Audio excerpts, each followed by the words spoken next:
Sir Ranulph Fiennes, 78, is known as the world's greatest living explorer thanks to the invaluable adventures he has completed throughout his lifetime. However, along with a life of exploring, Sir Ranulph has faced huge dangers that almost killed him. Speaking on Lorraine Kelly's What If?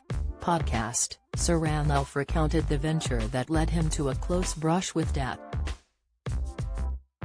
The former SAS officer explained to Lorraine and her co-host and daughter, Rosie Smith, that a bad mistake meant he had to call for help.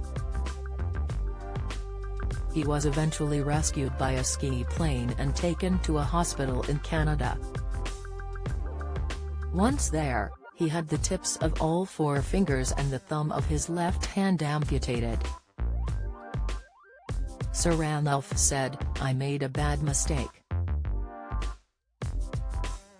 -50 degrees, the sledge fell in 10 foot down into the water, dark, full moon, breaking up all the ice.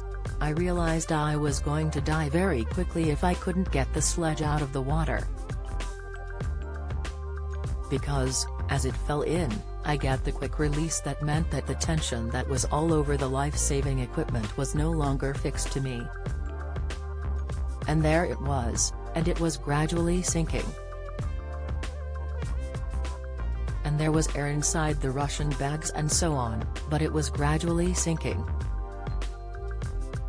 The explorer continued, "Blocks of ice were falling in on top of it, so I had to get it out.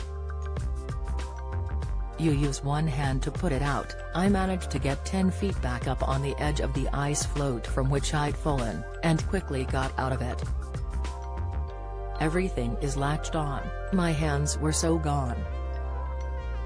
He added, "I couldn't undo the lashes, so I cut the lashes.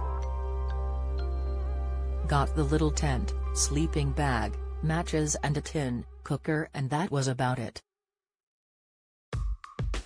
What you do is, you start your cooker by pumping petrol onto the plate and then you light the plate." Sir Ranulph went on to explain how he accidentally set part of his tent on fire while trying to start the cooker. He had to use his sleeping bag to put the fire out in what he described as the worst moment of my life. Sir Ranulph concluded, "Long story short, I eventually got back to the mainland and managed to get a ski plane to come in from 600 miles away." He continued, "I got back to a hospital in Canada. PPE insurance said they would not pay for the amputations." Explaining the extent of his frostbite, Sir Ranulph then pointed out to Lorraine how much of his fingers was dead.